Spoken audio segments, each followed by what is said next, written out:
70% of South African households are now unable to afford their monthly groceries, with only 30% of the entire population of this country reporting adequate access to food. But in a country where maize is the staple food, however, the poorest of the poor can cut the cost of food immensely. In fact, at the current prices of maize, a dirt poor family of four can live off of a single 50-kilogram bag of maize meal for an entire month, making their cost of living around 1,400 rands or just over $80. That being said, food security is now being immensely threatened by diesel shortages and also on top of that now, the skyrocketing fertilizer costs, which could severely affect crop production this year. When there is a massive shortage of maize after harvest season, prices can easily double, effectively destroying that one last lifeline or safety net for the poorest of the poor South Africans. Also, coincidentally, the class of South Africans who are most likely to lead an uprising. You see, the same farmers responsible for keeping food on South Africa's tables are now being hit from both sides. They rely on imported diesel to plant their crops and imported fertilizer to grow them. The problem is that we virtually import every single bit of our fuel and fertilizer from countries that pass through the war-torn Middle East to bring the products here. But the hard reality is that if it weren't for the ANC's incompetence, virtually all of our fuel and fertilizer needs could have been taken care of through local production, for which the infrastructure already exists as it was built by the previous regime. As if South African livestock farmers being devastated by the foot and mouth disease outbreak that is so poorly managed by our government isn't enough, now the ongoing conflict in the Middle East could mean the agricultural industry in this country faces a double blow. The grain farmers, on the other hand, while not being hit as hard by the foot and mouth disease, is not only heavily reliant upon diesel, much more reliant than any other type of farmer, which of course we import from the war-torn region in the Middle East, but now fertilizer as well, which prices are also rising as a result of fears of the imminent global supply issues. And just as farmers across the country are now preparing to harvest maize or preparing their fields to plant their winter crops, more and more diesel pumps are running dry, there's no diesel to put in their tractors, and now on top of this problem that they're already facing, fertilizer prices are surging. You see, today, South Africa imports roughly 80% of its fertilizer, which is much higher than the number of 70% for refined fuels, which means that any global disruption is transmitted directly into our local prices. But as is the case with diesel, this crisis too could have and should have been almost avoided entirely if the ANC government since 1994 simply maintained the perfectly functioning infrastructure they inherited from the very evil National Party government. Stay tuned, because in today's video I'm going to expose that the economic shock that this country is about to face, that you probably haven't heard of in any of the mainstream media outlets, is much more significant than the government or the media wants you to believe. According to Jannie Strydom, the CEO of Agri Weskaap, over 70% of their members now report that they do not have access to fuel at all. At these rates, the agricultural industry in this country is now on the brink of being brought to a complete standstill for an entire planting season. It is interesting, though, that when the latest GDP figures were released earlier this month, it was reported that virtually all of the economic growth in this country, that 1% that the ANC is so proud of, can be attributed to the agricultural industry, despite the dismal manner in which the foot and mouth disease crisis was handled, despite the fact that we are now sitting with one of the worst departments of agriculture in the history of this country, our farmers pulled through and brought growth to our economy, while the mining and the manufacturing sectors contracted and got smaller. The agricultural industry expanded by an astonishing 17.4% despite all the problems we face because of the government. This massive growth can largely be attributed to last year's very strong crop yields for our grain farmers. But this year things are looking dire for those same farmers who keep this country's economic engine running while all the other sectors are contracting. As we speak, global fertilizer prices are surging. While everybody is rightly worried about how much the price of diesel is about to go up due to the conflict involving Israel, the US and Iran, we must not forget that about 30% of the world's nitrogen fertilizer exports pass through the Strait of Hormuz. And vessel traffic through this particular strait is now reduced to all but a trickle, with further disruptions across the Gulf and North Africa and the Eastern Mediterranean incoming. Within 48 hours of the first strike on Iran, North Africa urea prices surged by nearly 20%, and the EU natural gas jumped by 45%. Both of these products are extremely important in the manufacturing of any nitrogen-based fertilizers, the most important fertilizer that farmers use to grow their crops. According to a study by the Dutch financial services provider Rabobank, which is also the world's leading specialized agricultural bank or financial institution, the fact that fertilizers account for around 40% of grain variable cost, meaning it is 40% of the cost that farmers put in order to produce grain of any kind, means that a price shock as large as the current one, if not reduced very soon, could absolutely destroy any and all profitability that most grain farmers worldwide had hoped for coming this season. Now remember, if we are looking at the Dutch financial institutions or American farmers for that matter, we are looking at farmers that are heavily helped and subsidized by the state in order to produce food for their nations. In South Africa, our farmers get zero help from the state. In fact, when our farmers want to do their own thing and fix their own problems, such as we saw with the foot and mouth disease, the state is actively preventing them from fixing their problems. The complete opposite of the rest of the world. So if the rest of the world's farmers are struggling as much as Rabobank is saying, just think for a second how bad it is for our farmers.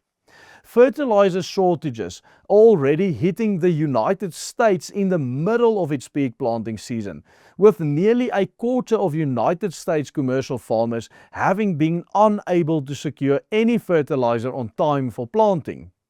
Skyrocketing costs now mean that in order to cover the cost of a single ton of fertilizer in the United States, their farmers need to produce what they call 133 bushels, or what we call around 3.5 tons of corn, just to cover the fertilizer. Not all of the costs. 3.5 tons needs to be produced just to pay for this fertilizer. And yet the reality is that if we come back to South Africa and we look at South African farmers, that South African farmers are already paying much more for fertilizer than their counterparts in the United States who are subsidized by the government. A couple of weeks ago, shortly after the start of the war in Iran, it was reported that the price of urea granules, a critical nitrogen source in the manufacturing of potassium nitrate or ammonium nitrate or any of the nitrates used to fertilize the soil, suddenly rose significantly by 17.6%, climbing from 10,600 rands to 12,465 rands per ton, or around $700 per ton basically. Monoammonium phosphate, the essential product for phosphorus supply, similarly skyrocketed by 17.2% from 14,325 to 16,789, or around $1,000 per ton. Now, the interesting part of this is it is two of the macronutrients used in all plant growth. If you know about the NKP model, which is nitrogen, potassium and phosphate, it covers the two most important ones of those, because potassium is usually the one that is abundant in the soil, and nitrogen and phosphate are the ones that needs to be subsidized by the farmers into the soil to make sure that the plants have enough nutrients to produce. This means that even before taking into account any future price increases, South African farmers are already paying around 20% above their global benchmarks. Yet, this looming disaster now facing crop farmers in this country could have been entirely avoided if the corrupt and extremely incompetent ANC had simply been able to do the most basic and basic maintenance on the plants they inherited from the former National Party government, the evil National Party, the apartheid National Party, the government we always hear is so bad, but also the government that built all of these plants that the ANC destroyed. You see, over the past 2 decades, South Africa's fertilizer production base, particularly with regards to the nitrogen side of fertilizer, its capacity linked to Sasol, has steadily eroded due to aging infrastructure that was not maintained, underinvestment in old plants that were built by the previous regime, and one fertilizer plant after another being closed down due to unprofitability,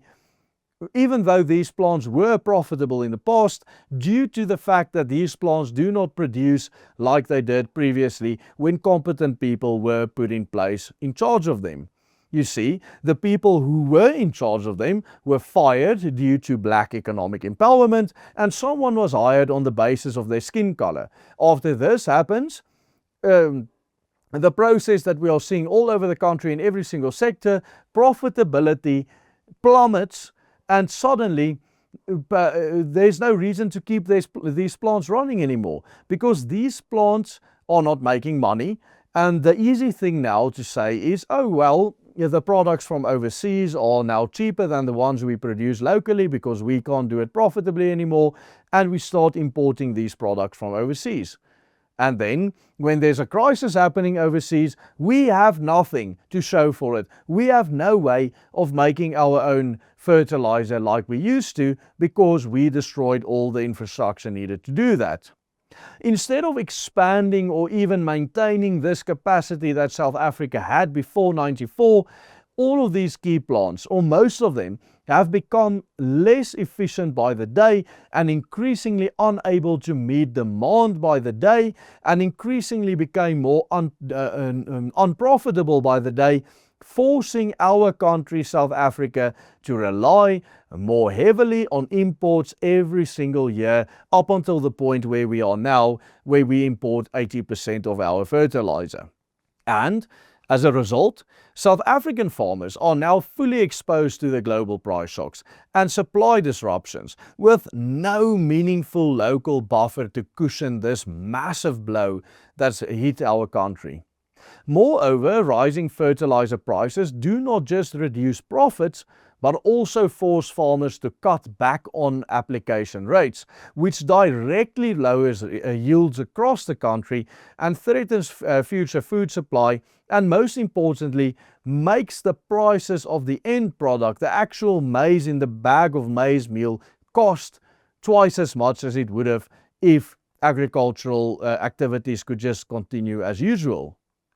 Add to this the fact that farmers who still have a little over a week to buy diesel at the current price, but are now unable to even find the diesel due to the ongoing shortages, will have to end up paying nearly 40% more for diesel next month when the prices go up by nearly 7 rands. marking the biggest jump in fuel prices in the entire history of this country, even including the time in the 80s when the global sanctions hit South Africa and we were basically unable to buy any oil to feed our refineries. Even that was not as bad as the price hikes we are seeing today. This means farmers are being squeezed on both ends. The cost to plant is rising, and the cost to grow is rising at the same time, and the cost to harvest is rising at the same time. And unlike in most, or actually all first world countries, and even countries such as China and India and other third world countries where fertilizer costs are subsidized by the state, South African farmers are now in what can only be described as a worst of both worlds situation or position. Our fertilizer aren't being subsidized because our government of course feels very little for us, but on top of this, around 80% of the fertilizer in this country is imported, leaving grain farmers fully exposed to the effects of the concurrent prices. And of course, at the end of the day, this isn't just farmers' problem, because higher fertilizer costs and higher diesel costs force farmers to reduce planting or cut yields, which directly reduces the food supply, which at the end drives up the prices of the staple feeds in South Africa. All of this in a country where already 70% of the population experience food insecurity, meaning citizens simply can't afford to pay for food any longer. Now, what is the effect of citizens that don't have food? Well, just look at history and find your answer. Over the past weekend, we released a report on the ever-increasing fuel shortages, very similar to the shortages of fertilizer that threaten to massively disrupt South Africa's economy even as early as this week. Check out that full report next by clicking on this link appearing on your screen right now. And please do consider investing in this channel, in our channel, supporting our work by becoming a paying member of the Willem Petzer Group. Only with your help are we able to do as well research videos as these every single day. Simply follow the easy steps on the banner underneath me. Goodbye and God bless.